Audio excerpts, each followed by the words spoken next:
L-ewwel qari. Qari mill-ktieb tal-Atti tal-Apostli.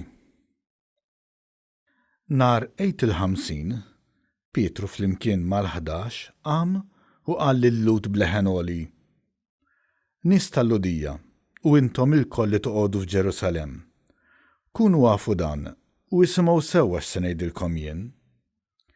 Ġesù ta' Nażaret kien bniedem li Alla takom prova tiegħu permezz tal-mirakli u l-eġubijiet u s-sinjali li jagħmel bih fostkom, kif intom stess tafu. Lil dan Ġesù Alla telaqulkom f'idejkom skont il-għerf u l-pjan li fassal minn qabel, u intom neħħejtuh billi sallabtuh permezz ta' nies ħżiena. Imma Alla qajmu mill-imwiet billi ħall irbit tal-mewt, għaliex ma setax ikun lill-mewt iżommu taħt is-seta tagħha. Għax David jgħid fuqu: Żammejt lill-mulej dejjem qudiemi, għax hu fuq il-lemin tiegħi biex qatt ma nitħarrek. Għalhekk ferħet qalbi u mtela blena l-sieni u ġismi wkoll jistrieħ fit-tama, għax inti ma titlaqx fl-imwiet lil ruħi u ma tħallix il-qaddis tiegħek jara t-taħsir. Inti għarraftni t-triq tal-ħajja, timlini bil-ferħ meta nkun quddiemek. Ħuti, ħalluni ngħidilkom kif inħossa fuq il-Patriarka David. U miet u kien midfun, u l-qabar tiegħu għadu magħna sal-lum stess. Issu kien profeta u kien jaf li Alla ħalliflu ġurament li kellu qiegħed fuq it-tron tiegħu bniedem ġej minn nislu. David ra minn qabel u ħabbar il-qawmin tal-Messija u qal: La kien mitluq fl-imwiet u lanqas ġismu mara t-taħsir. Lil dan Ġesù Alla qajmu mill-imwiet u ta' dan aħna l-koll xhieda. Għalhekk issa li Alla għollih bil-leminija tiegħu u arċiva minant il-Missier l-Ispiritu Santu li kien mwiet u sawbu fuqna kif qegħdin taraw u tisimgħu. Il-kelma tal-mulej.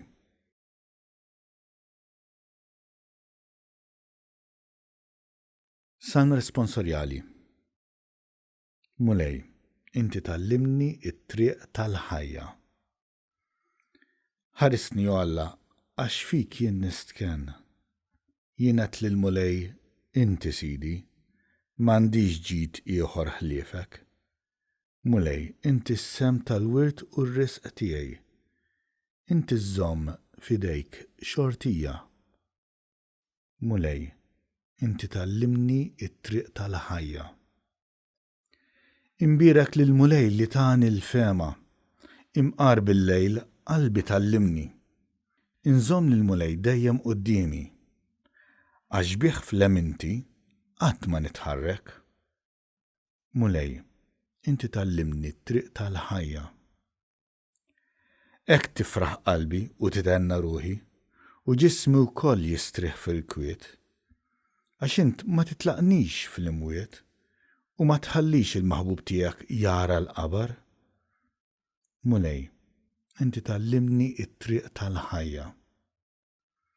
Inti tallimni t-triq tal-ħajja. Hemm il-milja tal-ferħ quddiemek. Hemm il-għaxqa għal dejjem f'lemintek. Mulej, inti tallimni t-triq tal-ħajja.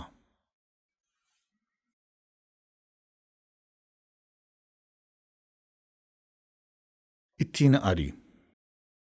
Qari mill-ewwel ittra ta' San Pietru Apostlu. Eżis, jekk intom issejħu missier lil dak li bla ma jħares lejn l-uċuħ jagħmel ħaq minn kulħadd skont l-emil ta' kull wieħed, għejxu fil-biża' iż-żmien tal-ħajja li qegħdin tgħaddu f'art barranija.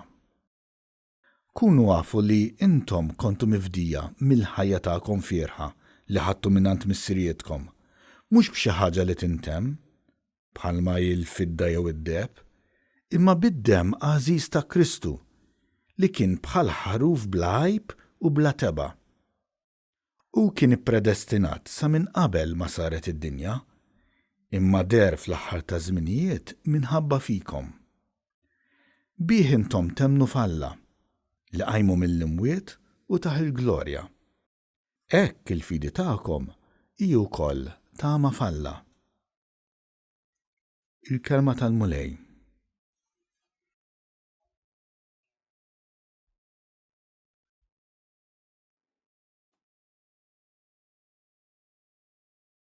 Qari mill-Evanġelju skont San Luqa.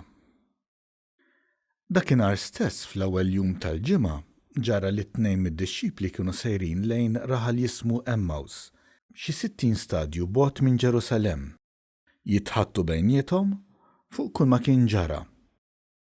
Huma u jitħattu u jitkixfu bejniethom, Ġesu nnifsu resaq lehom u baqa' miexi magħhom.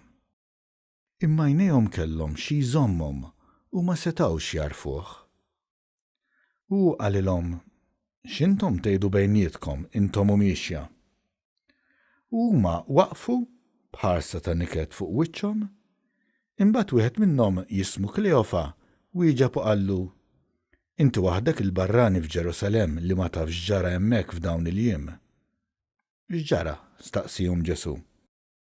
Qalulu: dak li ġara lil Ġesu ta' Nażaret, li kien profeta setan fl-Emil u fil-kliem quddiem Alla u quddiem il-poplu kollu, kif il-qassisin il-kbar u l-kapijiet tagħna tawh f'idejn il-gvernatur biex ikun ikkundannat għal mewt u salbuh. Aħna konna nittamaw li hu kien dak li kellu jifdel l-Iżrael, iżdissa fuq kollox ġa għaddew 3 ijiem minn dawn il-ġrajja.